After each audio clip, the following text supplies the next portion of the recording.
pre-show. Here we go. Hey, if you caught this part of the video, you've got the live unedited edition Home Gadget Geeks Thursday night. It's the 21st of December. It's in 2023. It's about 8 p.m. in the Central Time Zone, 9 Eastern, 7 Mountain, 6 Pacific. If you caught this any other time than that, you've got the recorded version on YouTube, and that's okay. Hang tight. We'll get started here in just a second. Hanging out with TJ Huddleston from hometech.fm. And TJ, great to have you on the program. Thanks for reaching out and asking to be on. Great to have you. Yeah, absolutely. Great to be here. You know, I've been a listener, I think, for about a year and a half now, ever since Gavin was on, I think about 4 or 5 episodes ago. So that was a great introduction to the show for me. Well, we've enjoyed having Gavin on. He's been a good, I'm going to give him a hard time in the recorded show, so we'll hold that for that part. But he is good. We usually do in the pre-show, we usually do kind of a pre-show pour of sort if the guest's drinking something. Alcoholic, non-alcoholic, doesn't matter. But what do you got? What'd you bring to the podcast tonight? I have some Ace Perry Craft cider. Oh, nice. So it's pretty good. You know, I dabble in cider. There's a really good cider place that's not too far from me, but most of the time I find them too sweet. This one is not sweet at all. So is it tart? Like a little more tart? And a little bit. Crisp? Yeah. Kind of crisp on the cider. Nice crisp taste to it. Yeah. I love a good cider. Yeah. Those are always, I probably don't drink enough of them, just to be honest. They're pretty delicious. My problem nowadays, you know, I used to just love going to the store and finding the different craft beers and stuff, but I feel like it's just overdone at this point, right? There's so many different ones, and it's hard to find the one that you like again. It kind of makes me just stick to the regular ones sometimes. Oh, and they're super seasonal now too, right? I mean, you got your winters, and then you get, in the next couple months, all the stouts will be coming out, and then we start seeing all the shandies and all the rattlers coming out and all the summer stuff coming out. I went beer, then I went whiskey, and now I'm kind of coming back to beer. That's been I've been like, whiskey's a little harsh, although I have both tonight. So I got a Shiner that one's good. holiday cheer. These are good. This is a nice.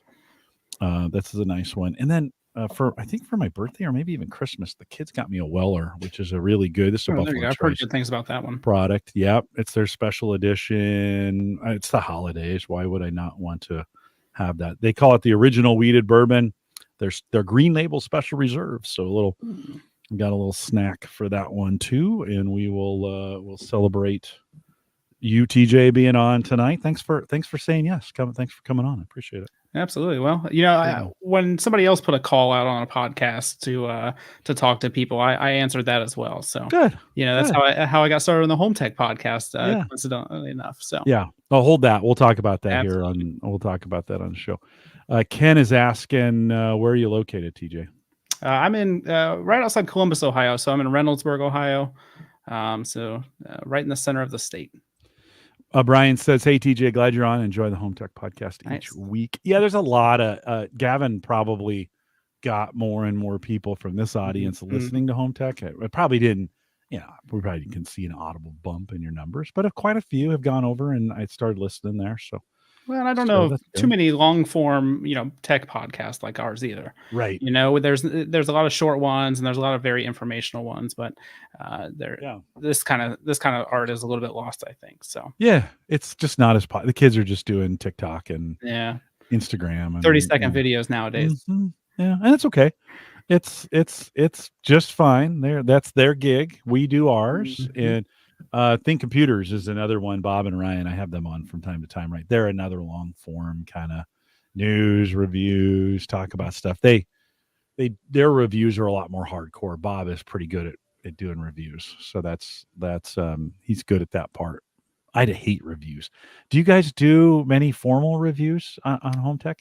I wouldn't say formal. No, I mean, most of the time it's just about like our actual experience and we're just talking about new products and stuff like that. So I'll announce that I've bought something and then follow up, a couple of podcasts later and talk a little bit more about it and maybe what I don't like and stuff like that. So that's what I prefer too. I can't get into like the professional review thing. I've tried, kind of on and off throughout my life and just it's not me. I'm terrible at it. I'm just absolutely awful.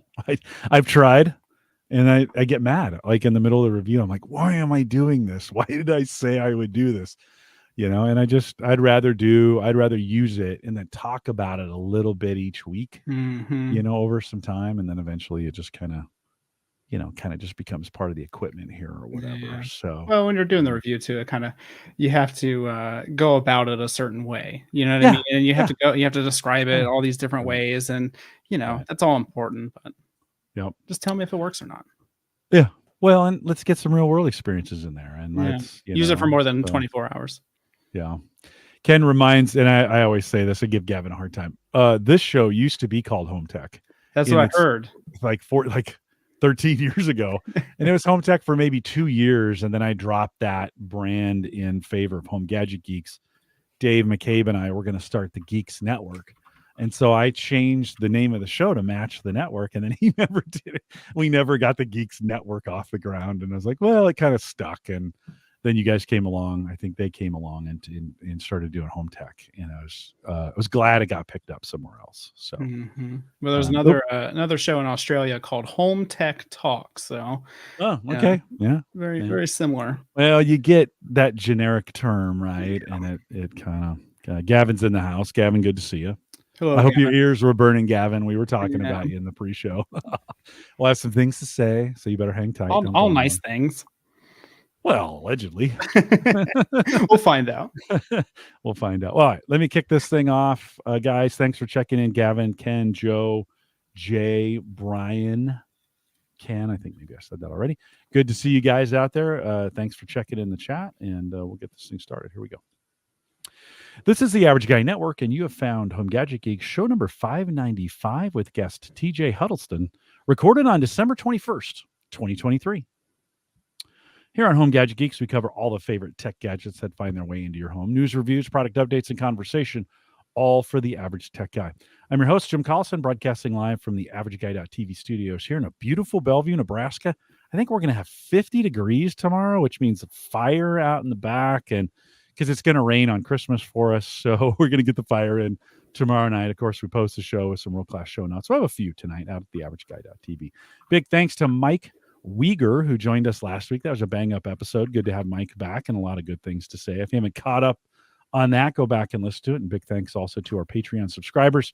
If you haven't joined the crew and maybe that's something you want to do, maybe that's a good New Year's resolution for you, like join a Patreon group. You could join ours. Head out to theaverageguy.tv/Patreon 1 month or as long as you want. We just have one easy plan, $5 if you want to jump on the team. And of course, I always appreciate those who month in and month out support the network. Appreciate that. Speaking of that, we've updated the Amazon affiliate link on the front page of theaverageguy.tv that just says Amazon support or support us on Amazon, something like that. Just click on it, then go buy stuff. And that's always helpful to the network as well. Introduced him a little bit earlier, but TJ from hometech.fm is here. He's the other third. We've had Gavin on. Now TJ's on. He is a third of hometech.fm. And TJ, welcome to Home Gadget Geeks. Yeah, thanks. Great to be here. And maybe we need to get Seth on the show now too. So that way it's just all complete now. You know what I mean? Yeah. Yeah. Ask him if he wants to, and then we'll have him on. That way the circuit is complete and we have him on. Before we get any farther, let's talk about Gavin though, really quick. Like we've had Gavin on the show a couple times. Is he as difficult to work with on Home Tech as he is here when he's on Home Gadget Geeks? I mean, you can talk about him, right? It's just us, right? No, no, honestly, Gavin's great to work with. You know, out of the, I think the three of us, Gavin's probably the most on the ball with like the news stories and stuff like that. So we have our own Slack channel that kind of like your Discord channel, but just Slack instead. And throughout the day, I'll post news stories and stuff throughout there. And then Gavin's the one actually uploading it to our notes server and stuff like that. So he's a little more on the ball than maybe Seth or I sometimes. Well, that's good to hear. That's good to hear that we love having him, a big friend of Home Gadget Geeks. Gavin, always thanks for coming in. But it's not the Gavin show. It's the TJ show tonight. So let's stop talking about Gavin. TJ, give us a little bit on your background. Where are you from? What do you do? Those kinds of things. Yeah, absolutely. So I'm originally from the western side of Ohio. And I've always been interested in technology. I got my start working on computers, famously during the Windows ME days when everything would just factory reset by itself and you would have to set up somebody's computer again. And so that's where I got my start fixing computers at, and I just really like that. And throughout high school and college, I would buy scrap electronics and broken laptops and stuff like that, and I would fix them up and sell them, and do whatever you did when you were in college. And just really enjoyed that kind of stuff, but I didn't know what I wanted to do with technology. I knew I didn't want to be in IT. IT in general just never interested me. And I always heard about like the awful work-life balance for a lot of those kind of professions. Yeah. And so, I didn't know what I was going to do. I decided to take a summer camp job in New York. And so I traveled to New York every summer for 4 years in a row. And I just did that. And I worked at a restaurant, in the off season. And that was really fun. I got to work with kids of all ages and live in New York with a bunch of foreigners. People would come over from Europe and all kinds of places to work at the summer camp. And so I really enjoyed that. And I decided the last year I was there, the fourth year, I was like, well, I want to move somewhere else. Where should I move to? And I had some family down in Orlando, Florida. And I decided, let's go ahead and just move to Orlando.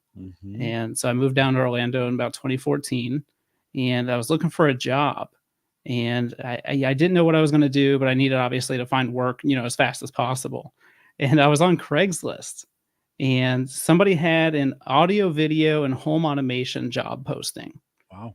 And I was like, what? I don't know what that is. Like, what is home automation? And, so I went to the interview, and they were doing basic things like installing TVs and speakers and sound bars, but they were also automating giant houses with lighting and shading and stuff like that. And so that interested me immediately. And so I started doing that, and that's kind of how I got my start in the home automation space. That's cool. And then you're not in Florida anymore. Yeah, so what took you north? Got tired of Florida, the constant heat and the constant humidity. I'm not a fan, I've been one of those people. I've never not like snow, I don't want to deal with it, I guess, but it's not like the end of the world for me. Right. And so, luckily we moved back up to Ohio. I met my wife while I was down there, and I brought her up to Ohio as well. So she's a Florida girl, but you're not a Florida man. Yeah, that's right. Yeah, you don't show up in the news as Florida man. Uncle Marv loves to have his Florida man segment. Yeah, there's all kinds of crazy stuff down there. I think the heat just drives people nuts. You're probably right. It's just not a good place though. You're probably right. HomeTech.fm. What do you what's your specialty there? Like, what do you I know you guys don't intentionally do that, but do you have an area that is your most favorite? I kind of play the role that I'm the professional insight. So after getting my start in home automation about 2 years ago, I decided to start my own company doing it as well. And so now I kind of come at it as an actual integrator and as a business owner who's installing a lot of the technology. Okay. And so I bring the news stories that I talk about. They have some kind of impact on the professional space, but I'm also using them at my house in a DIY space as well. And so that's kind of how I come out with all those stories is, how am I going to use this with my customers? What do you find most rewarding about HomeTech.fm? Like in the podcast, what keeps you going week in and week out? What brings you to it? What do you like about it? Yeah, I think it's just, honestly, it's talking with Seth and Gavin and hearing what they're talking about and what they're excited about. Yeah. We can read blog posts and news articles all day long, but unless somebody with hands-on experience with a lot of these pieces of technology, it's hard to know if they're actually good or not. And so I like working with both of them because they do bring different experiences to the table, and they'll tell you exactly how it works. When you think about the equipment that you work with, I'm going to go off the notes a little bit, but when you think you go off of the equipment you work with, that's the best, and then the stuff that is the worst. If you were just to think like today in the home automation space, what's the best? And I hate to say worst because that maybe is a little liable, but what do you avoid? There we go. Maybe that's we're talking like in terms of like brands or something. Yeah, brands or just I think I'll give you an example while you're thinking of this. Like blinds, of doing automated blinds, opening and closing. I've never had good luck with those. Yeah. And it's just one of those things I'm like, I'm never going to do that because I just have never found anything to work very well. So that for me, that's not where like the ring cameras, those just work great for me. Like I want to install those all day long. They're Mhm. easy. They're not the cheapest. They're not the Mhm. cheapest to subscribe to. There's Yeah. other ways to do it, but it works for me. So in that home automation space, that's kind of what I lean towards. So what do you think for you? What do you think that is? Yeah, I mean, I think it's obviously gonna be different per person and kind of Yeah, what for you're sure. used to and how you expect it. But I think for gold standards for me, Lutron would be the top, Hmm, because cool. Lutron makes, smart lighting controls and shades and some other stuff. And it's one of those systems that if I put into somebody's house or business, I know it's gonna keep working. Like, you might have a failed product once in a while or something, but it's most generally gonna be reliable. Another one which I think people might laugh at is Sonos. I love No, no. Sonos speakers. Yeah, They work yeah. great for me, and they have a lot of networking issues and stuff like that that kind of scares people away sometimes. But that's pretty much it. I don't Okay. know if there's anything that scares me away.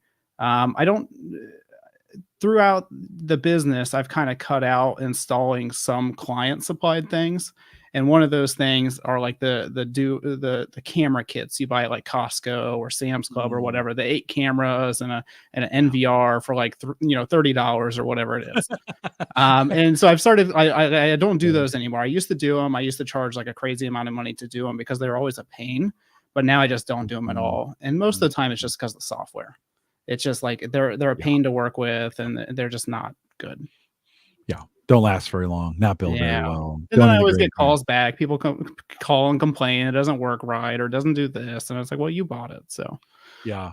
Yeah, in the home security camera space, do you prefer like on-site storage, that kind of method where you have cameras where it's all local, or would you prefer to have it go to a cloud service somewhere? And forgive my wife who's screaming in the back there. All good. You might hear my cat eventually. So, Okay. no, um, there's. No, I'm sorry. What was the question again?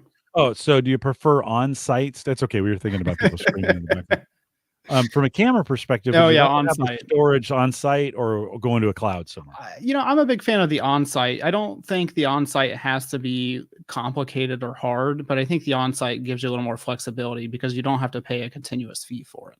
And so I think there's some limitations with that where you mostly have to do like hardwired cameras and if you want the really good cameras. But I think if you're going to go in and you actually own the place that you want cameras in, then hardwired cameras make the most sense most of the time, but you do miss out on some convenient features that like Ring and others do have. So, Yeah. it's Yeah. one of those use case scenarios. I have we've talked about it over several shows actually. I had Ubiquity cameras all completely when we first moved in. I installed them when we bought the house, and I've been slowly switching away from them to Mm, other cool. hardwired cameras, Mm, but out of the Ubiquity ecosystem. So yeah. I always think I want that, and then I end up just going easy. yeah. You're like, "Oh, I'm just gonna buy another Ring cam. I'll spend $30 a year or whatever it is to for the subscription." I think I have 4 now. They just install super easy, Hmm. put up a solar panel to power them, and you're off to the races. But I do Uyghur set up hardwired, PoE, brought them all in, had live feeds on a monitor where you could see them all the time. And there's some moments I'm like, man, I wish I could see a live feed because Ring is definitely not live, Hmm. maybe every 3 minutes. Yeah. First world problems. Well, and that Like, kind of that answers the question too. It's like, what do you want security cameras for? I run into a lot of people where they just want cameras to like keep an eye on things once in a while. But then there's other people that are like, well, if the neighbor's car gets stolen, I want to be able to go back and look at that. And it's like, well, then you need the 24/7 recording and all that yeah, stuff. Which yeah, you can do with wireless cameras. There's some nicer cameras like Eufy by mm, Anchor. They have a little micro SD card slot, so you can do local recording on those. So it's not out of the question if you're going to do mm, wireless cameras. yeah, yeah. I talk myself into some of those, and then when I go to install them, I'm like, no, this is too much. It's too Yeah. much work. Well, That's especially depending on the layout of your house, it can be a real pain to right. wire everything. So Yeah, you got to send it down, and you got to figure out where the PoE is going to get its power from, so mhm. you can send it out to it. And then it's always like I'm trying to figure that out in the middle of winter or the middle of summer. Yeah. right? And then you're like, oh, I don't want to be in the attic. It's too hot up there, whatever. It's itchy. And so, yeah, no, that's the story for me. That's my home automation story is I get started on things. If it gets complicated, and Gavin knows this, I've talked to him about this before. Are you a home assistant guy? Do you I do a lot? am, but I'm not as advanced as Gavin is. I stop wherever the text editor opens up. That's where I Yeah. stop. And Okay. so Home Assistant, I've given it a shot many times over the years, and I think about 2 years ago I finally fully converted. And it is super easy compared to what it was. It still has some work to do, but just compared to everything else, Home Assistant's the best hub out right now. Yeah. Yeah. Brian says in chat, he says he's been enjoying some I say How do you say Eufy. I that? don't know. Eufy? Okay. Yeah, Eufy camera. I was they're looking at owned it. I by was like, Anchor. I don't know if I'm really pronouncing this right. Picked up a few months back, replaced some Wise cameras, and those were real popular for a while Mhm. too. I think maybe they still are. Or do you think in this space those are still getting some love? Yeah, they're still Wise popular. I cam? think I think a lot of people got kind of whiplash though because they started putting paid features up and stuff like that. So Yeah. I think it's kind of hard when you start off as the $25 camera and then start adding subscriptions and then slowly raising prices. I think you Mhm. drive away some of your base, but they're still, among the cheapest cameras out right now. So You gotta make some money yeah. somehow, Yeah. right? At the end of the Well, day, it's you always want the that short-term goal. It's always like, let's get as many users as ecosystem. possible and then, Right, change it right. all. It's like, oh, Make 'em hold them hostage, and yeah, some will pay.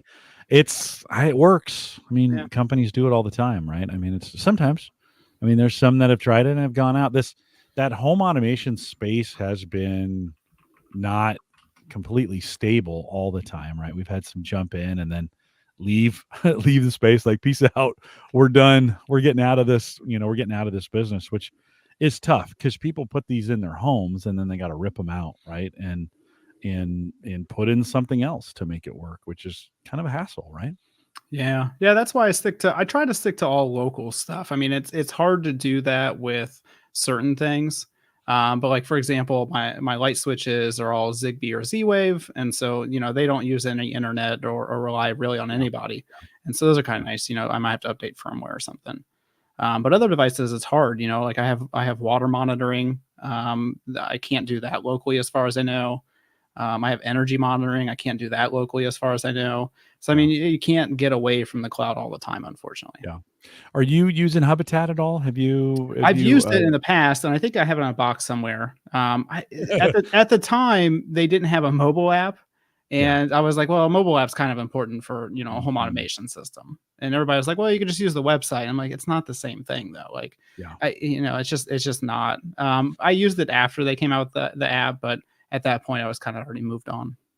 They The new one I'm excited about is the Homey Pro. I don't know if you've seen that at Oh, all. no. What's that? Tell me about that.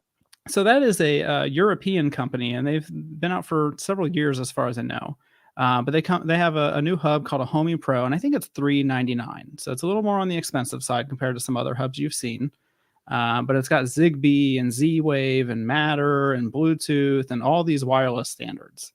And it's kind of like a nicer, cleaner interface compared to some other automation systems. But I really like it just because it has everything built into it. I would consider using this if I wasn't already invested with the Home Assistant. So they have a Homey and a Homey Pro. I'm assuming at $399. It Yeah. kind of looks cool. It's got a little RGB lighting. Yeah, it lights up and Can't everything. you can't have a offering without RGB lighting these Yeah, days. it's got You might go for it. IR, it's got 433 megahertz. So, I mean, it's got, like, pretty much every wireless standard you would want in a home automation hub. Mm, And they have 2 products. They have this one, which is $399, and there's no monthly fee or anything. Then they have a cheaper one, which I think you basically pay a monthly fee for. yeah. It doesn't have all Yeah. the radios and stuff like that. Yeah. Yeah. We always I have an old version of Habitat. Oops, sorry, showing the notes there. Or we'll move off of that. I have an older sometimes I forget. Oh yeah, I'm showing that screen. We're all friends Uh here. yeah, that's okay. It was just the notes. The so I have an old version of Habitat, and it's kind of limited now, and so it sits there. But I have a hard time getting rid of any technology. Like I literally will keep it till it just doesn't work anymore. and I got to quit doing that because it's just sitting there. It doesn't it doesn't use a lot of power. It's not, but it's probably is an attack surface for somebody to come in on, get into the network or something along those lines. So I have to check out this Homey Pro. I had the site up. I shouldn't have taken it down, but just Google Homey Pro. Yeah. HOMEY, right? Yep, Homey right. that way. How long has that been out? How long has that been around? I want to say it's been about 6 months that it's actually been out. They've been doing reviews and stuff like that. So I don't know that a significant amount of people have it yet, but you can find reviews and stuff like that. Yeah. Most of the reviews are pretty positive from what I've seen. Is it Gavin approved? Does he approve of it? I think Gavin liked it, but he's on Home Assistant, so he's not going to convert anytime soon. No. Yeah, no. He loves his Home Assistant, and it's so good. It's a good platform. I have it running right here on my Surface Pro. It's an old 3 Surface Pro 3, and but it's perfect because it's touchscreen. It's got all the touch targets. I've got a bunch of sensors on there. I can check how all the Ring cams are doing.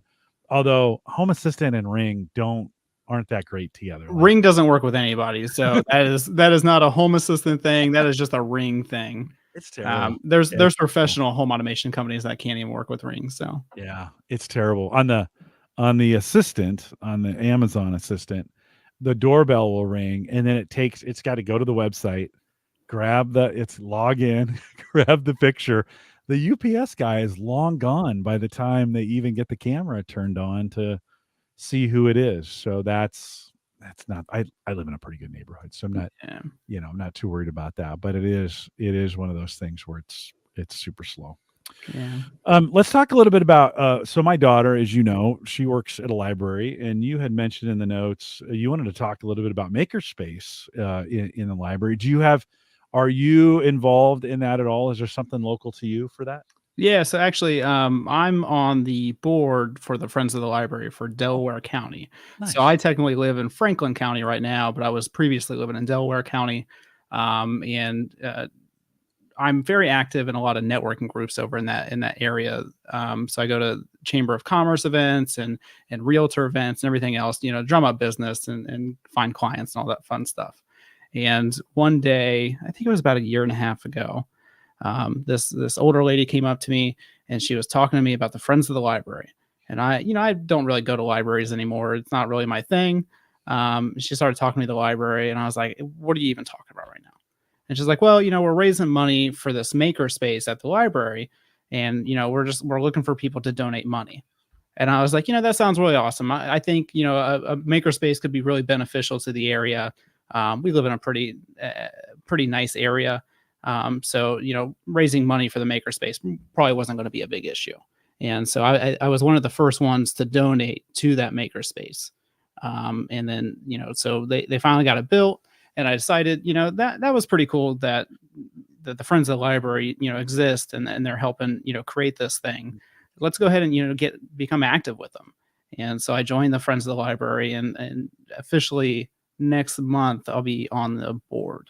Nice. And so I basically the technology chair for the Friends of the Library. Well, that's cool. And what do you like about it? I mean, it's sometimes those civic obligations are very dry, really difficult, right? Yeah.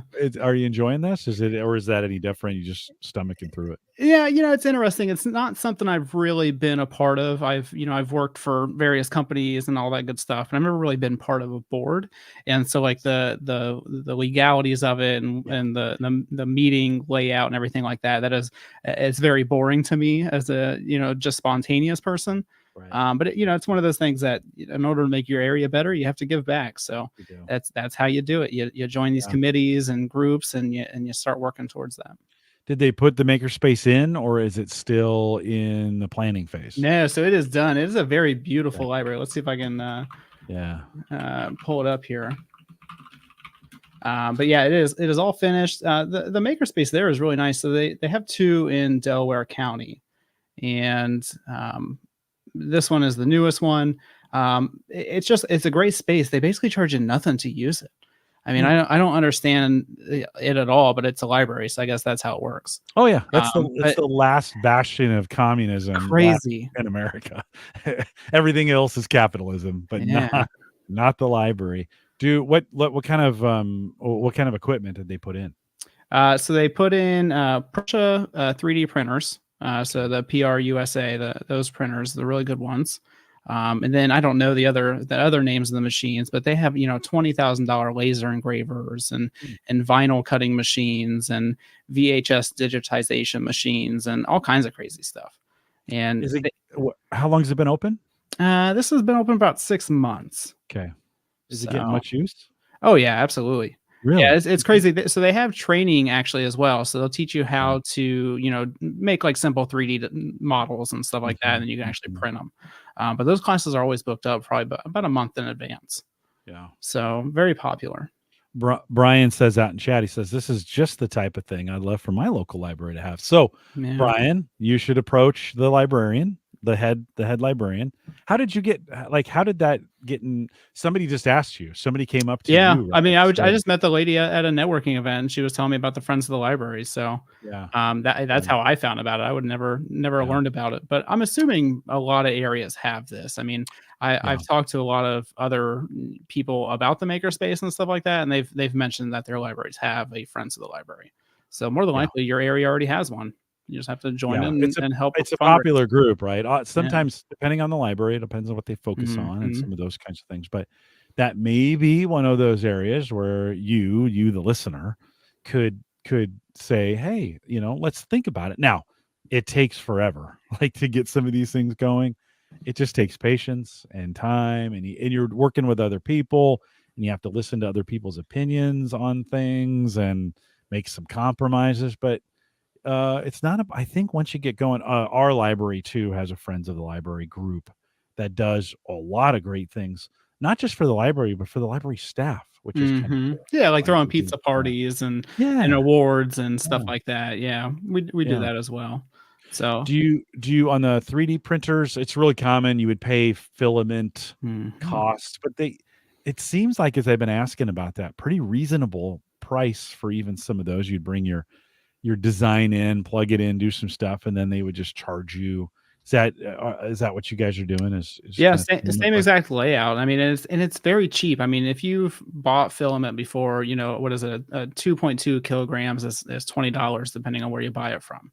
And so they're basically charging you whatever you use. And so unless you're printing something crazy, super dense or super tall, or you're just printing a lot of things, you're going to be paying nickels. I mean, it's you can't go anywhere else and get it that cheap. Yeah. And they'll show you how to do it. I mean, you just bring in the file and they'll show you how to do it right there. It's great. Have you done much 3D printing? I have. So I ran a 3D print farm and sold on Etsy for a little bit. Hold on. What is it? I've never heard of this. So it's just a bunch of 3D printers set up, running all the time, making things, and I was selling them on Etsy.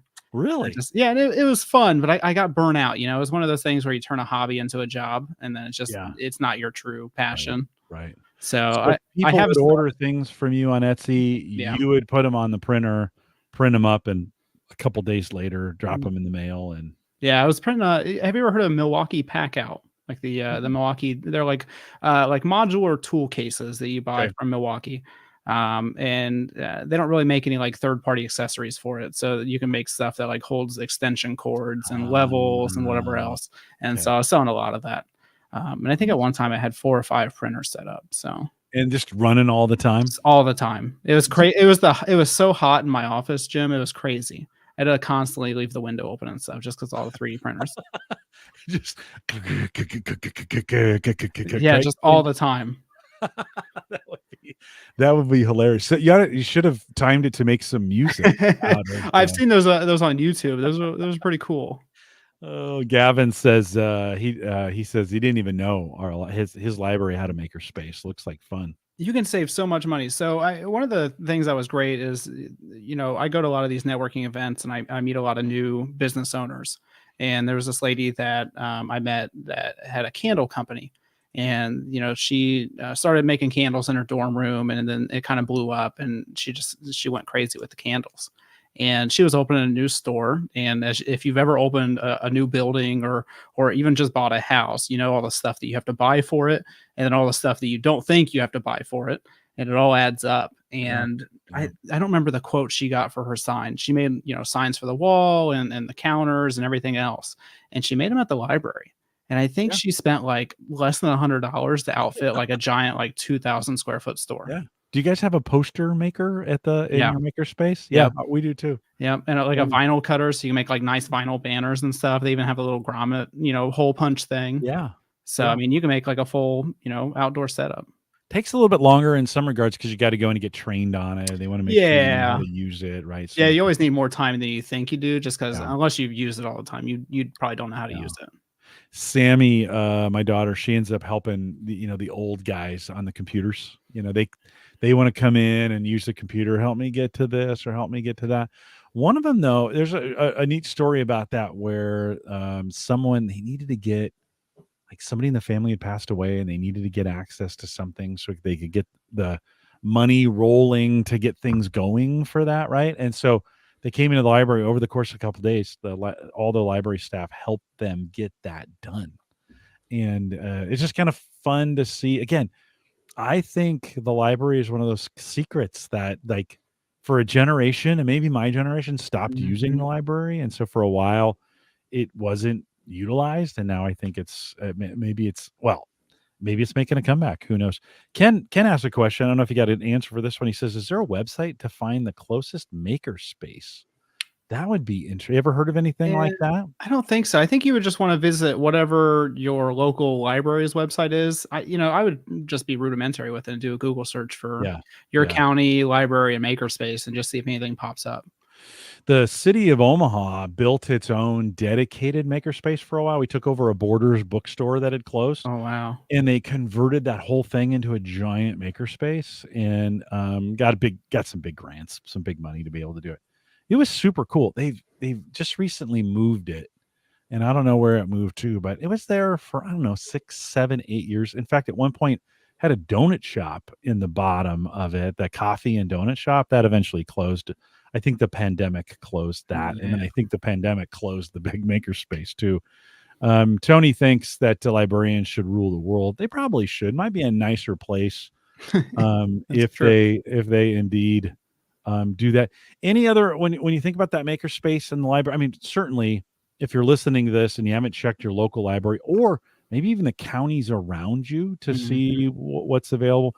Anything else? Any other advice you'd give, or anything interesting that came out of that, or that it's coming out because you're involved in it right now in that maker space? Nothing that's coming out. I mean, one of the unfortunate things is that, to buy all the equipment costs a certain amount of money, but then you obviously have to maintain the equipment over the years as well. Yeah, And so that's kind of what, the Friends of the Library does is they kind of help with the ongoing fundraising for the library every year. And yeah, so a lot of times when people think about these things, it's like, great, a printer's $1,000. Let's go out and buy 5 of them. And it's like, well, that's the first step out of, 20 steps because you have to keep making sure it works and you have to make sure that it's delivering the same thing every time. And so that's where that fundraising arm comes from, and that's very important for every library or any organization to really have. since you were a 3D printing guy, I'll ask you this question, then we'll move on. But I always, you think about those 3D printers at the library, and you just said a minute ago, sort of. Yeah, you just take your file down there, put it in, and print it. And yet, every 3D printer guy or person that I know says, "Oh, I messed up the first one. I messed up the second one. It took me forever to get it right." So, which TJ, which is it? Is it Can I really just take a file down and print it, or am I going to need to mess with it when I get it down there? Well, so the beauty of the library, from what I've used at the 3D printers at my libraries at least, is that you don't have to do any of the pre-printing stuff that you might have to do with your printer, like leveling the bed and everything. Because Okay. typically, from my experience at least, I don't know about everywhere, but they always did the calibration and everything, and so that way when you go to actually print it, it just works. And so, most of the time, I would say it is. It also it's one of those things like everything else in technology. It depends on how much you spend, right? If you spend $200 on a 3D printer, you're probably gonna have to tinker with it quite a bit. If you Yeah. spend $1,000 Yeah. on one, you're probably gonna tinker with it a lot less. And that's Yeah. where the library kind of excels because they're not buying the $200 printers. They're Right. buying the $1,000 ones. Yeah. Yeah. When we had Dave McCabe on, I don't know, a month or two ago, he had bought, I forget the brand name, but it really, they're about $800, $900, $1,000. And that's probably one of those things. No, it's definitely one of those things you get what you pay for. Right? Absolutely. Well, and the nice quality of life improvements too. As you get more expensive in a 3D printer, you get auto leveling and stuff like that, where it really does make a difference. Mm-hmm. So I've been out of the 3D printer space for about a year now, but I think I might go back in. I'm looking at some resin printers recently. So if you've got, so say I break something on my car and there's a part for it or there's a plan for it that would 3D print it, that it's a holder, battery holder or something. mm-hmm. If the printer's good enough, could I get the file off the internet, take it down, and what you're telling me is with their printers, maybe it's a one-trick pony and I just go in, it prints it just fine, and I'm done because their printers are a little bit better generally. Is that the way it works, do you think? Yeah, that's what I would say. I mean, it's like I said, it's a combination of the quality of the printer and just the fact that they're trying to make it work so that way you're successful every time. Yeah. So, Yeah. they don't want you to come down and have a bad experience and then never use it again. So Mm-hmm. the time, yeah, well, and that's the thing too, right? Is negative publicity. Yeah. Gavin got it. Bamboo McCabe Lab. was talking about the Bamboo Lab printers. My business partner just bought one of those. He really likes it. Yep. Yeah. So, Dave does too. He Tony says just ordered some 3D printed brackets, and you did this. So this is the other thing you can do is order somebody else's 3D printed. They 3D printed it, but prices could be very, very reasonable on that, right? He did this brackets for his Waze vacuum. Yeah. They're cheap and they look great. And so that's another way to support someone else's 3D printer habit.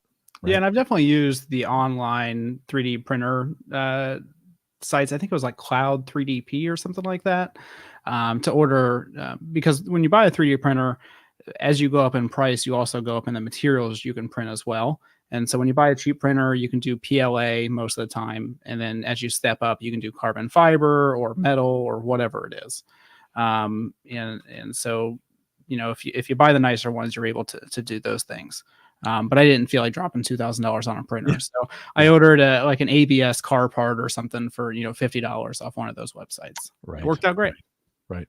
Yeah. Just don't print the shell for your submarine and you'll be yeah. Don't do that.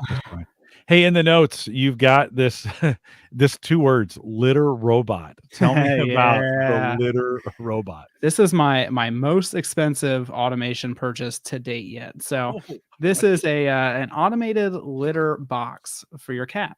Or for your small dog, I guess. Not like throwing not like cigarette butts and some of those kinds of things. Not one of those, cat litter. Cat litter. So I'm a cat person.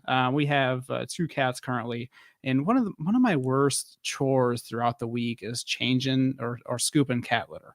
And if you have 2 cats, you have to have multiple cat litter boxes, and then you gotta change them out every day or 2 days or whatever it is. And it's just it's very annoying to do that every other day.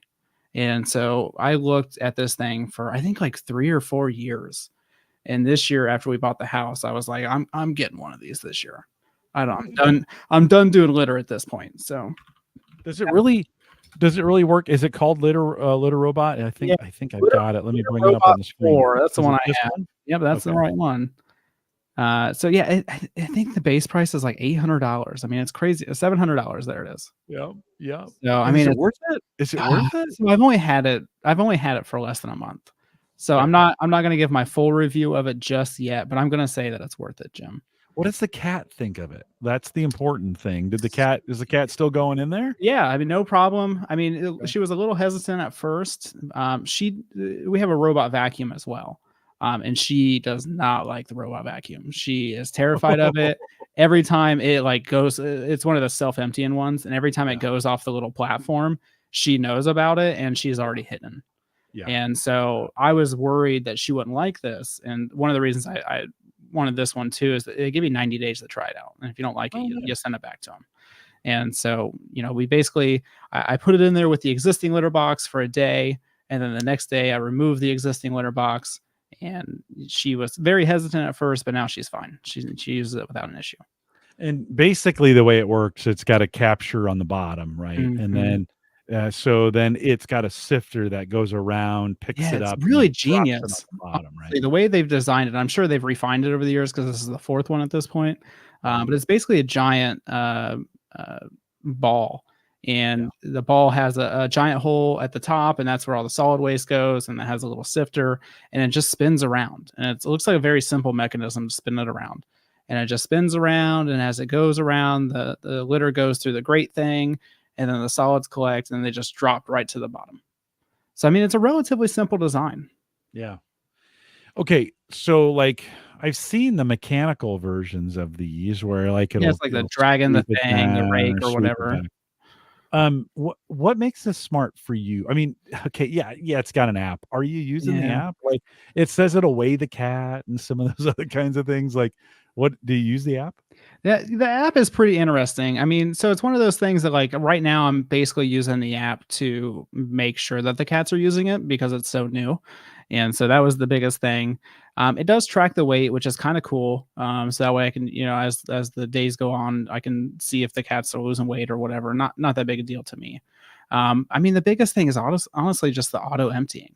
I don't really care about the app portion. It's cool that Right. it's there, but it's the auto emptying and the reliability of it that was the reason I wanted it. It's got Ironically enough, it integrates with Home Assistant as well. So you can have it do things. And so the first time I got it connected and the cat was still scared of it and everything. And I was yeah. like, well, I have the app and it notifies you whenever it runs and everything. But I was like, I'm gonna go ahead and make an automation through Home Assistant. And so I had an Mm. automation set up that whenever she used the restroom, it came over the speakers and let us know in a kind of vulgar way. That's So, great. that was the Oh, that's automation great. part was interesting to me, but it wasn't like Yeah, the big seller. The big seller yeah, was that everybody that I know for the most part likes theirs. yeah. And they're very hit or miss if you've looked at any of the automated litter boxes in the past. The automated rake thing that you were talking about is the most Right, common, and right. I've heard Yeah, nothing but bad things with those. right. Yeah. Well, we have a new cat, and Sammy's in charge of the cat, so she'd have to buy the $700 litter box, Yeah. which is not gonna happen. But Smart Scale, Tony says, by weight supposedly can discriminate by which cat and their bathroom habits. It's Yeah. keeping track of the cats, the frequency. We had an older cat that had a kidney problem Yeah. that we wanted to monitor, and that would have been we use Pretty Litter. There was another question in chat. Do you need Ken asks, do you need to use a certain brand of litter? Do they say you can only use our brand No, or so supposedly you can use any good clumping litter. And so okay. right now I think we're using Tidy Cats or something. We go to Menards and buy a bunch of litter at one Okay. time. So Yeah. whatever the clumping litter is from Menards is what we buy. So no problem there. The only thing I can see that you might have to buy from them, there's the waste bags where everything drops into. It's kind of a Mhm. weird shape, but I feel like you could probably use like 10 or 20-gallon trash bags for it if you really wanted to. Okay. So nothing as far as I can tell is proprietary, in terms of consumables at least. Real-time stats is what they say on the website. Yeah. Like, health insights, and that may be, as you think about I mean, there is something to this, is our cat was having kidney problems. Mhm. He was visiting, the litter box a little more frequently. There could be some things with this, especially with the advent of some AI reporting on this, where you might the app might alert you, "Hey, you might want to take the cat in because of this," or whatever, right? Yeah, we went through the same thing. We had an older cat that developed some kidney issues. Yeah, And basically, we obviously felt awful about it and how long it possibly happened and all that good stuff. But right. the vet was basically like, cats are pretty good about hiding everything. So they're Yeah, not going to for come out sure. and tell you. Dogs are usually, you can tell they're moping around and everything like that. But cats usually act pretty fine. So it's hard to Yeah. know. And, if you do have this information, you can kind of track that. Okay, so you're a month in. Thumbs up. Are you still? Is it? Where would you land on good purchase so far? What do you think? I would say good purchase so far. I don't think I'm gonna return it at this point. We've had a couple small things where it goes to, like, cycle and then it doesn't, but I don't know if that's gonna be, like, a big deal to me or not. Mhm. We Yeah. just run the cycle again and it's fine. And so that, I guess my only concern is the longevity of it, right? You know, it's a big purchase, and is it one of those things that's going to work for 5 years, or is it only going to work for 2 years? Yeah. And so I usually don't buy the warranties on things, but I did buy the 3-year warranty on this. Oh, And okay. so it's supposedly, according to them, if it breaks or whatever, then they'll replace it or fix it or anything for 3 years. So Did you we'll join any find cat out. community while you were? Is that they're like a litter robot cat I community have that you? not, no. Yeah, whenever I look for new products, I just do research on it forever. Like, I Right. just do research on it until it drives me nuts, and then I just decide to buy it. And so I've been watching YouTube videos and reading Reddit reviews and everything else about this product. Mhm. And so now it's just like, let's just do it. Tony says out in chat, we have a cat, but haven't been able to get his wife to spend the money on Don't something blame her like for that. that because it's very expensive. Ken says vet approved, My wife monitor thought I was bodily crazy when I functions. said, "Let's buy it." Well, it's. Do you have you said you have a robot vacuum cleaner. I do, yeah. What do you have? It's one of the Dream Tech ones. I don't know if you've heard of that company, but it's Mm-mm. some Chinese company. I think they get their products from Xiaomi or vice versa. How long have you Um, had it? that one we got shortly after moving into the house, and we bought our house in June, and so we've had it for about 5 months. I think it's great. I mean, it has a mopping feature, but it's just like a wet, towel Yeah, basically, yeah, and so we yeah, don't use that part. But the yeah. auto run feature and everything is great. I get to the point every time where I'm going to buy one of those things, and then I chicken out. I'm like, Yeah. because I do the vacuuming this month since surgery 2-3 weeks ago. They put a 10-pound limit on me, and that vacuum cleaner to get it across some of our carpet Mhm. really takes some effort. So I've been like, well, fortunately Sarah has been picking up the slack, but I thought, maybe this is a good time to pick up. I'm just a chicken. Maybe I'll wait till after Christmas. From a tech perspective, do you find it used to be there were a lot of good tech deals after Christmas? One, do you think that's still true? And two, do you take advantage of it at all in any of your home automation purchases? I'm one of those awful people. I buy throughout the year, and so I don't really know how that plays out anymore.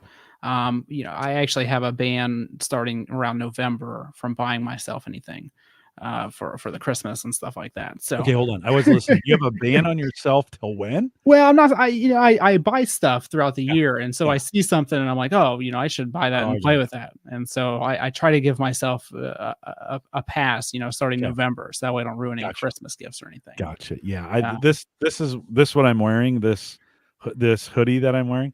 I wanted to make sure I loved it so much. I wanted to make sure I didn't miss it. And so I bought it, and Sarah was out of town when I bought it. And then she comes home and she's like, "Did you buy that Chiefs hoodie?" Like, yeah. She's like, "Oh, I just got yeah, that for you for Christmas." I was yeah, like, "I didn't want to miss it." happens all the time. I missed it a couple years ago, and Happens all the time. yeah, yeah. I'm not. That's a good. We should do that more often where we stop buying in November, maybe even October. Like, hey, you could probably go a month or two of your life without buying, something. Those kinds. You could still buy the stuff you need, Right, right? I absolutely. right. I bought some. Well, and you sneak one in there once in a while too, So I do a lot of work Yeah, for my clients and stuff, and so once in a while I throw a little toy in there for me too. yeah, I'm already yeah. ordering No, all right this on, other stuff. Might as well add right on. something for myself. Right on. Okay, so you talked about the cat, the litter robot, but did you think the home automation, did I ask this already? If I did, say it again. Your favorite home automation thing that's in your house. What do you Mm, really like the best in your house that you use? I think the favorite thing for me, just in general, I think would just be lighting control.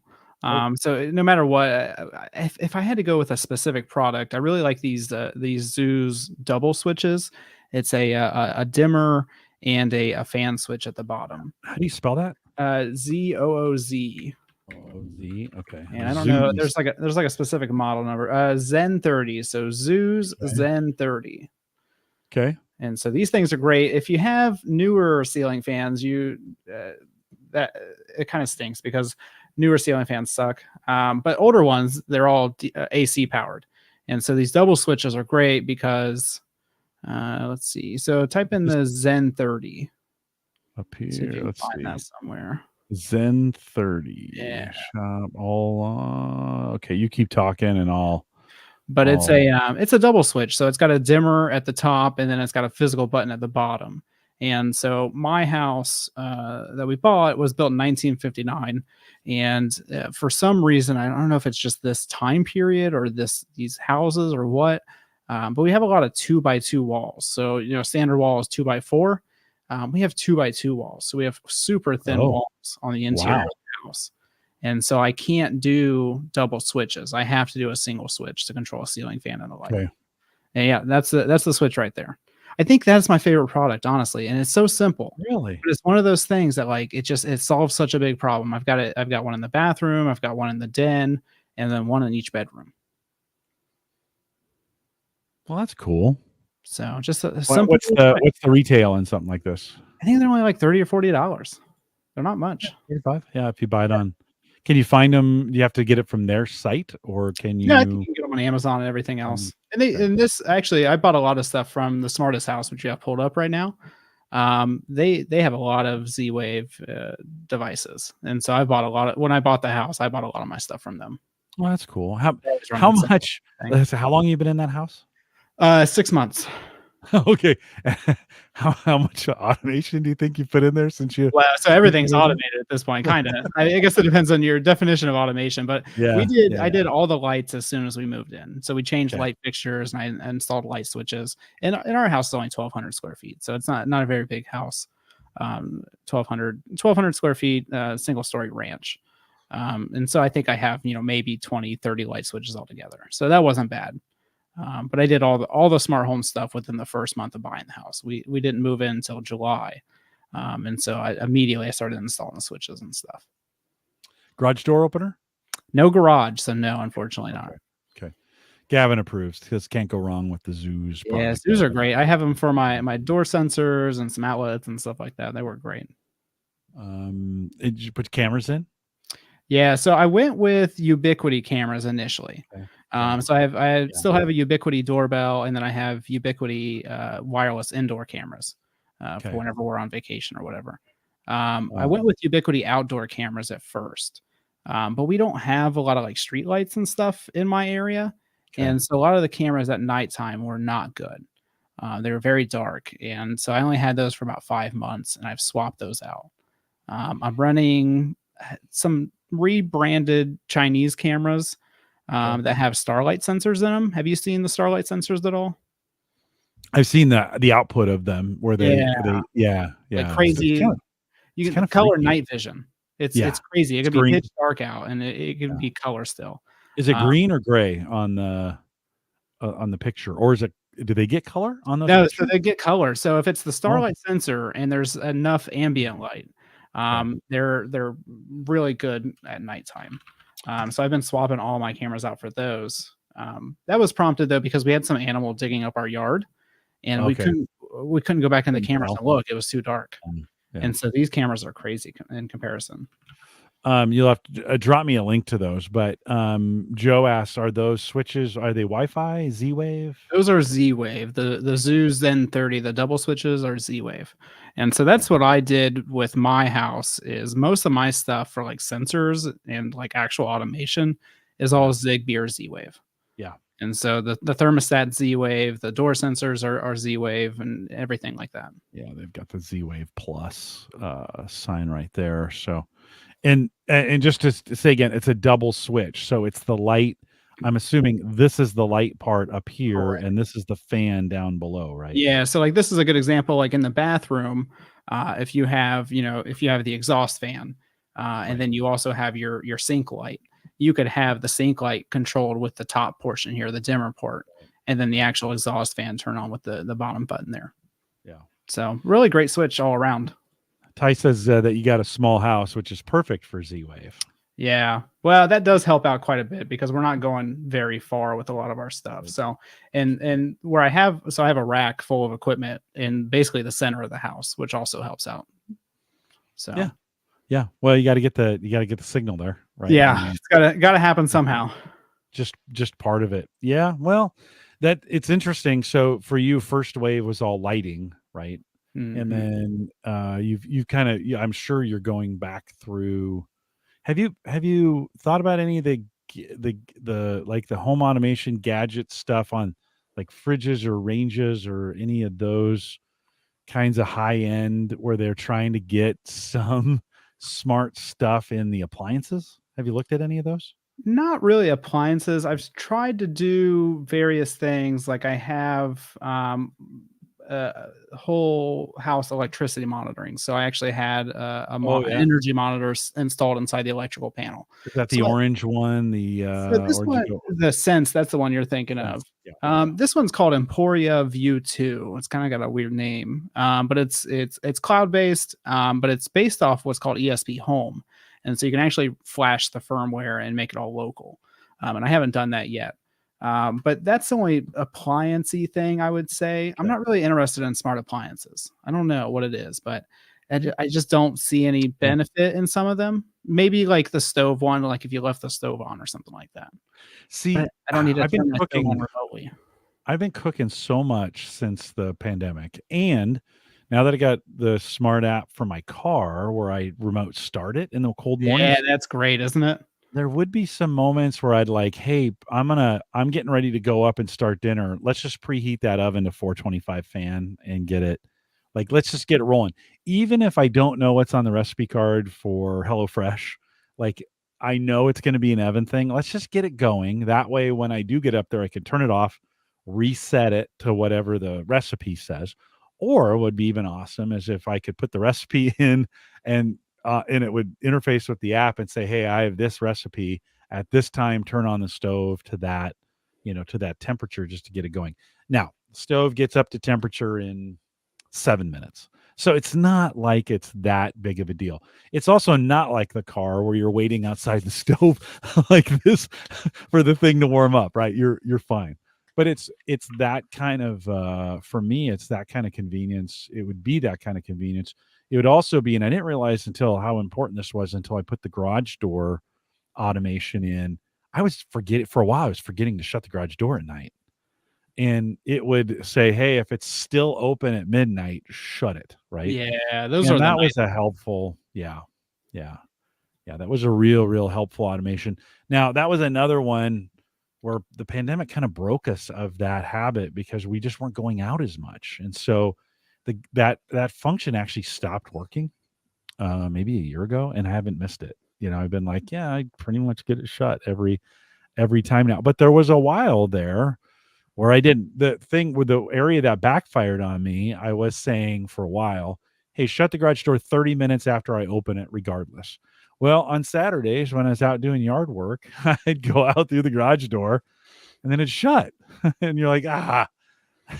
Then I'd have to here's the worst first world problem in the world. I'd have to get on my watch and go to the apps Well, it's and always the open. most frustrating time too, because 'cause you're like, "No, why did it already shut?" You know? Oh Just my need to go in there real gosh. quick. No, right on. Just Yeah. what a No, what a what a I sent you a couple pictures, through the chat there. I was trying to okay. share my screen, but, for some reason, Chrome isn't letting me.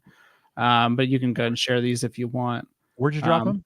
Oh, through in our Discord. chat. Yeah. Oh, in the Discord. Yeah. So Okay. this is, you can show these on the screen if you would get it pulled up. This is Yeah, the let me before and after of my camera upgrade. And so the before is the darker one. And it's with the $200 Ubiquiti camera. I think the G4 or the G5. okay, let's see. Give me a second here. Let me slide this over here and then we'll take this share screen. I haven't done it this way before, so let's bring it over to the window. Okay. So that's before, right? So that's before. That's with the $200 Ubiquiti G4 or G5. I can't remember, but it's around $200, 150, $200 somewhere around there. And then that's the new one. So that's the Starlight sensor. That's during So the that's that's that's at that's at night? 9 o'clock at night, which I think Holy we probably have the same kind of sunset and sunrise yeah, in a way. yeah. And so 9 o'clock at night there, here is basically pitch dark. So isn't that crazy the difference though?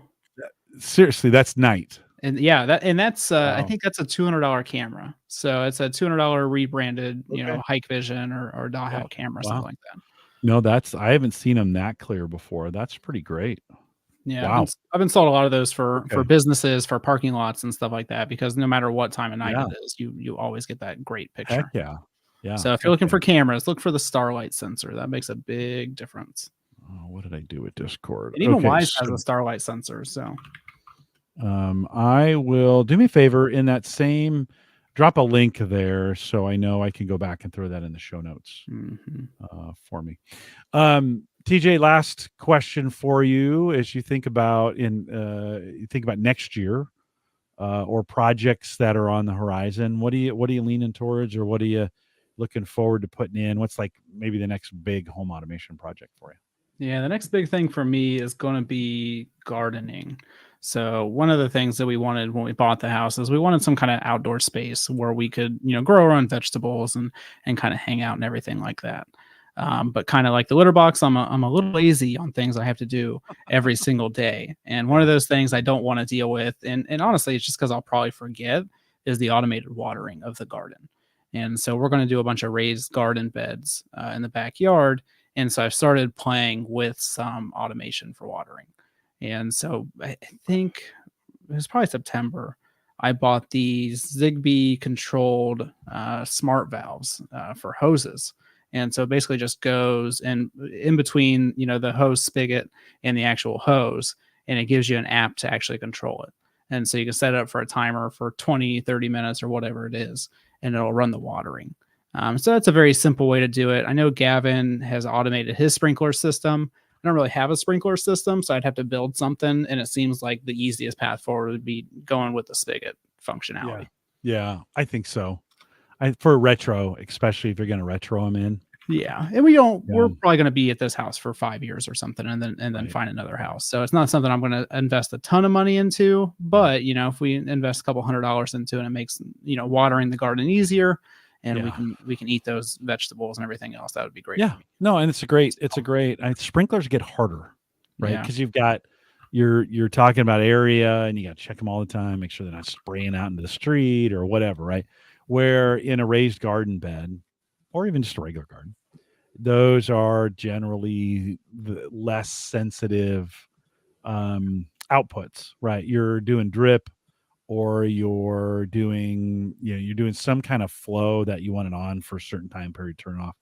I mean, you can get some pretty good now manual timers that do that pretty well. They're not completely smart, but they're not also dumb either. They'll do some timing things for you to kind of keep them up. What are you so how much garden space you putting in? And you only need one zucchini seed, right? That's all you Yeah. need. That's all you Yeah. need. Yeah, I don't know how many we're gonna do yet. We still have to plan the space. We have a chain link fence right now that we're having replaced with a privacy fence in the spring. And I think once we do that, we'll kind of determine the actual layout and everything. Because I don't know Okay. exactly where the fence is going to go yet. It's going to go mostly in place of the existing one, but we got to do that and get a shed. So once we do that, we'll figure out the layout of the garden. Okay. Yeah. I think every year that I'm going to do some kind of vegetables and then spring comes around, I'm like, nah, I'm just going to do flowers. I Yeah. don't want to eat the food. Well, and I you got don't to have start it early too, which I never do. um, You got to start it in, um, in May, yes, April, May, and I never do that. So indoors, get I them started going. in June. I throw some seeds out in the garden. I'm like, there you go. Mm-hmm. Did you try and throw a link in the I did. Google? That did not Yeah, it work won't out. work. Yeah, no, it won't Yeah, I'll work. send you that It won't work. Zigbee You hose can timer. you drop it in the Discord that you and I are in, and I'll throw it in the show notes. I'll throw it Perfect. in the show notes when we go forward. Yeah, Yeah, Gavin well, was that's talking good. about a robot lawnmower. I've looked at those too. Have you ever looked at those, Yeah, Jim? yeah. Well, that's another one of those things that I Very think about expensive all the ones. time. Yeah, and then I kind of think I almost built my own. Yeah. I was thinking about doing that for a while, and then again, it just gets complicated, and I'm like, Then it chops some neighborhood kids hand off, and I you never know. hear the end of No, it. no, yeah, yeah. What about you? Do you think would that be for what you're trying to do? Would that be helpful? Honestly, I don't mind mowing the grass, and so I've never really thought about automating it. It's one of those things that I like to put the headphones in and just I have a small yard anyway, so Yeah. it takes me an hour maybe to mow and weed whack and everything. So I don't mind it, but I honestly started considering it when I looked at getting an electric lawnmower, just because the price of an electric lawnmower and an automatic lawnmower is really not that much different. Yeah. If you get the really high end, expensive, robot lawnmowers, they get $2,000 or $3,000. Yeah. But you Yeah. can buy a base one for $800 or $900 now, Yeah. which I don't think is that bad. And the Ego electric lawnmower I was looking at is, I think, about $600. Mhm. And then you got to Mhm. buy a couple extra Mhm. batteries and all this other stuff. So it's about the Yeah. same price. Yeah. I love my gas. Listen, I'm a little crunchy and I hug trees just like anybody else does at times, but I went electric way back in the day before electric was popular.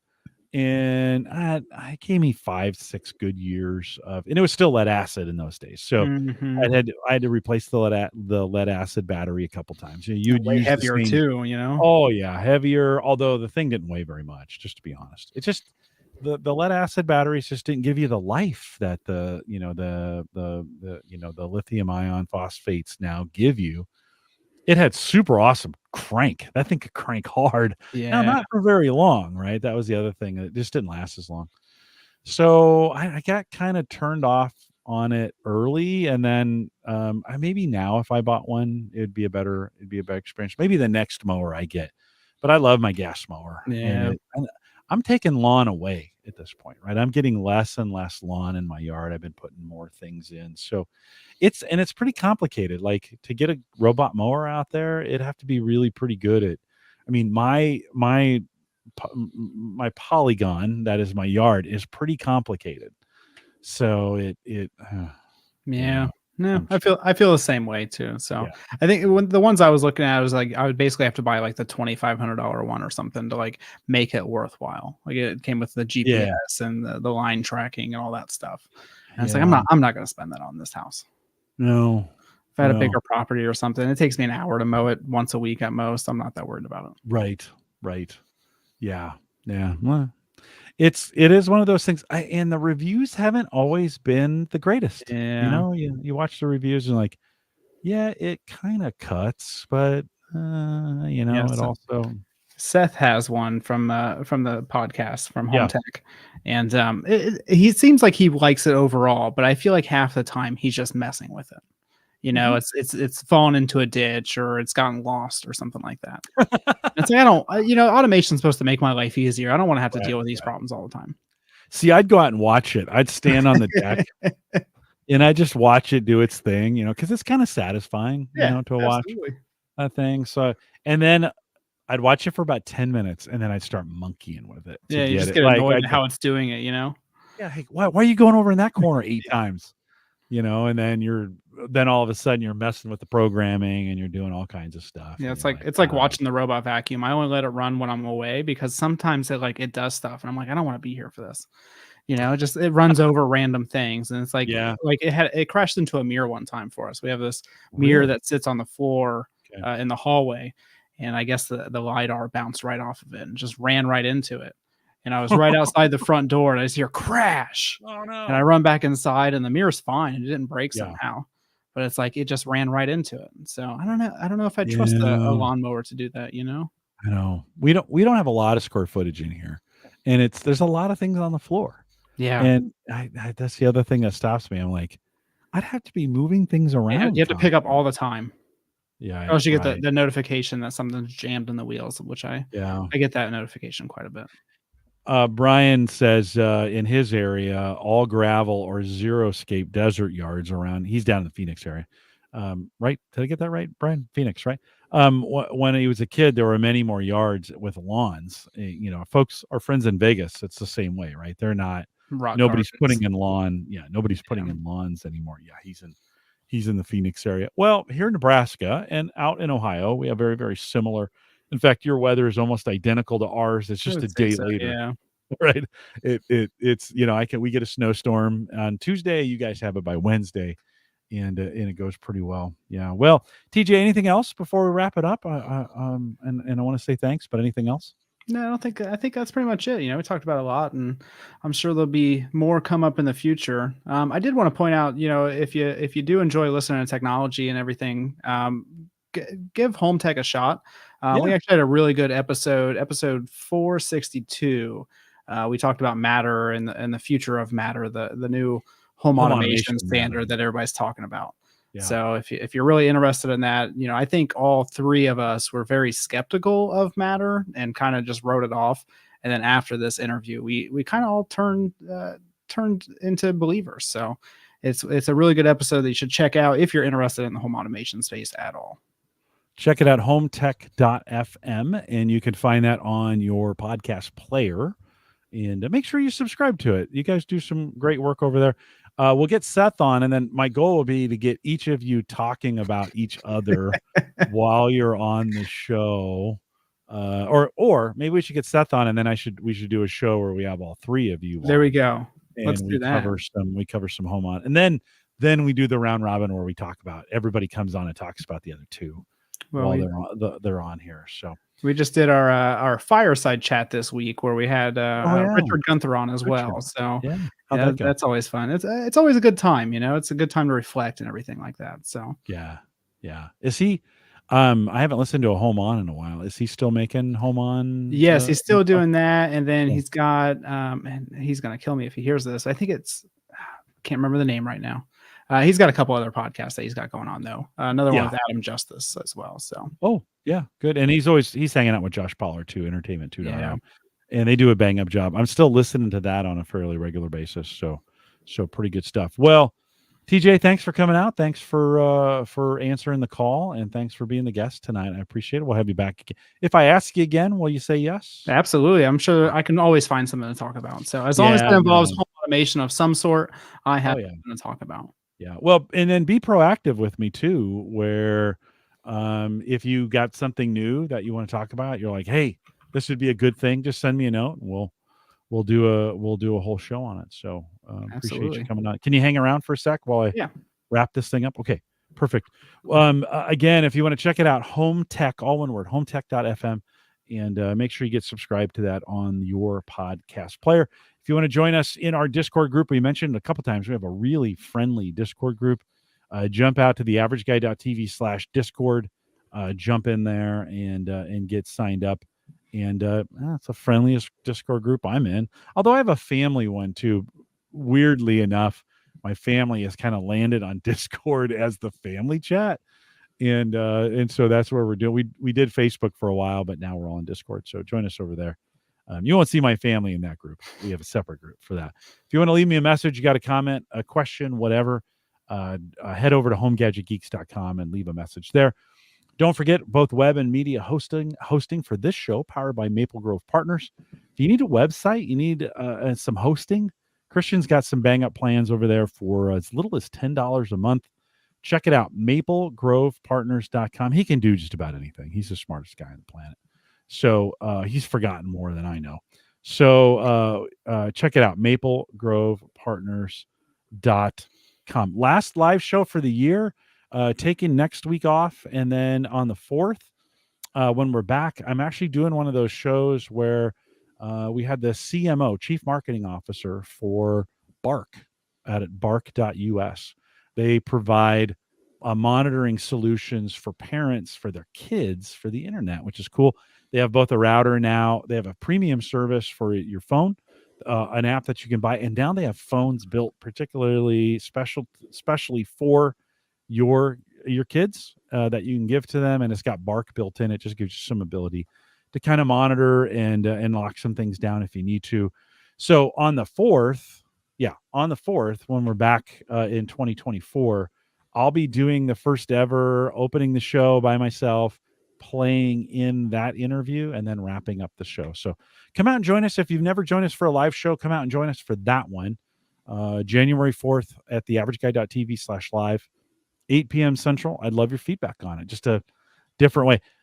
TJ, you guys know how hard it is. If you get an industry expert, they're not coming out on an evening, right? To do an interview, you got to do it during the day, right? Yeah, ours always has to be in the middle of the day. So I run a couple companies, and it's always hard to schedule those because you have to do it so far in advance, and you never know what's going to pop up. So. Yeah. Well, and it used to be cool to do like you'd say, hey, podcast, and it was in those days, podcasts were still pretty kind of cool, not cool, but they were unique. That's probably the right word. So I could get people to come out in the evenings. They would do that. Getting harder and harder to get that done. Yeah. So I'm going to do some interviews on that.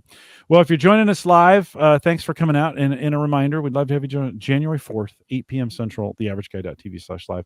For those who joined us live, thanks for coming out. With that, we'll say goodbye, everybody. All right, friends. TJ, thank you. Great to have you on. How'd it go? How'd your first Home Gadget Geeks experience go? I think it went great. Maybe I need to ditch Seth and Gavin and just come over here, you know? Yes. No, they wouldn't let you do that. But I do like the idea of you guys battling each other separately on the show. I think that could make for some good podcasting. And I think if we do it too, where we don't tell each other it's going to happen, you know, it just randomly shows up in our podcast feed. I think that'd be even better. Just trash talk. You were on his show. You didn't tell us. just trash talk him. Yeah, totally. You know, like the NBA. You know, just trash talking everybody. So. Guys, if you joined us live, have a very, very Merry Christmas and a Happy New Year as we think about, since this is the last one for the year, both New Year's and Christmas will take place in between now and then. For you guys listening live, thanks for coming out. Brian, Gavin, Jay came. I saw Jay.